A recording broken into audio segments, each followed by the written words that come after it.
Krisis moneter 1998. Saat Indonesia terguncang oleh badai ekonomi.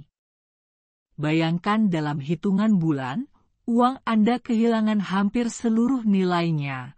Harga kebutuhan pokok melambung tak terkendali, ribuan perusahaan bangkrut, dan jalanan dipenuhi amarah rakyat yang lapar dan kecewa. Inilah potret Indonesia tahun 1998 saat krisis moneter menghantam, mengguncang ekonomi, meruntuhkan rezim, dan mengubah arah sejarah bangsa. Krisis moneter tahun 1998 atau yang lebih dikenal dengan sebutan Krismon 1998 merupakan salah satu peristiwa paling kelam dalam sejarah ekonomi dan politik Indonesia. Krisis moneter adalah kondisi terpuruknya perekonomian suatu negara yang menyebabkan harga-harga aset mengalami penurunan tajam. Keterpurukan ekonomi yang terjadi membuat masyarakat tidak bisa melunasi utang sehingga industri perbankan kekurangan likuiditas. Munculnya krisis moneter akan berdampak pada kepanikan masyarakat yang akan memicu penjualan aset secara masif dan penarikan dana besar-besaran dari rekening tabungan.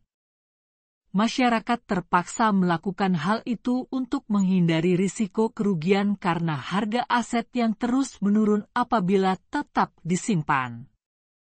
Krisis ini tidak hanya menghancurkan kestabilan ekonomi nasional, tetapi juga mengguncang struktur sosial dan menjatuhkan rezim pemerintahan Orde Baru yang telah berkuasa selama lebih dari 3 dekade.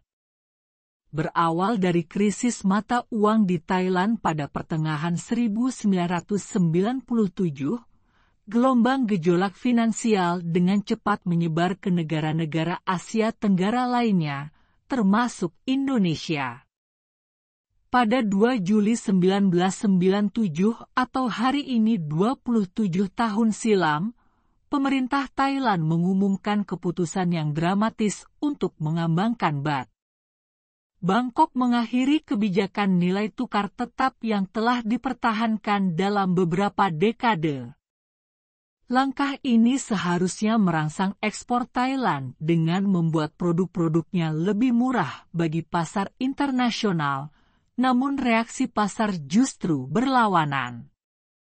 Investor asing mulai menarik modal mereka secara massal, yang memicu penurunan nilai tukar baht secara drastis dan merembet ke seluruh sektor ekonomi.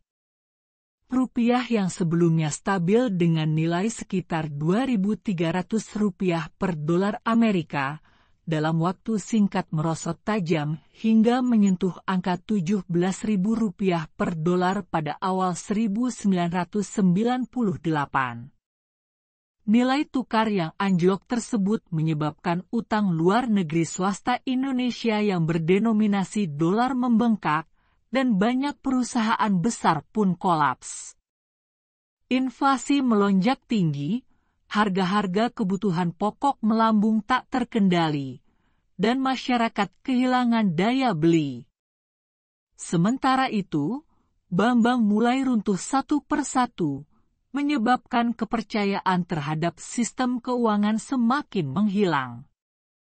Penanam modal asing portfolio yang pada awalnya membeli saham besar-besaran diiming-imingi keuntungan yang besar yang ditunjang oleh perkembangan moneter yang relatif stabil kemudian mulai menarik dananya keluar dalam jumlah besar.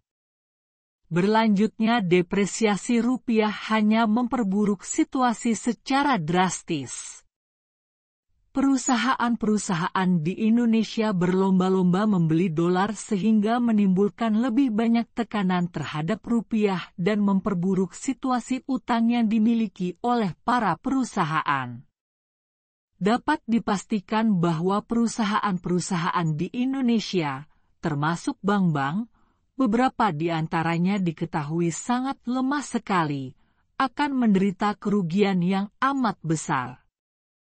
Persediaan devisa menjadi langka karena pinjaman-pinjaman baru untuk perusahaan-perusahaan di Indonesia tidak diberikan oleh kreditur asing. Karena tidak mampu mengatasi krisis ini, maka pemerintah Indonesia memutuskan untuk mencari bantuan keuangan dari Dana Moneter Internasional (IMF) pada bulan Oktober 1997. Pemerintah yang sebelumnya mencoba mempertahankan sistem kurs mengambang terkendali, akhirnya menyerah pada tekanan pasar dan membiarkan rupiah terapung bebas. Dana Moneter Internasional (IMF) pun turun tangan dengan paket bantuan, namun langkah-langkah reformasi yang disyaratkan IMF, seperti pencabutan subsidi dan restrukturisasi bank, justru memperburuk penderitaan masyarakat dalam jangka pendek.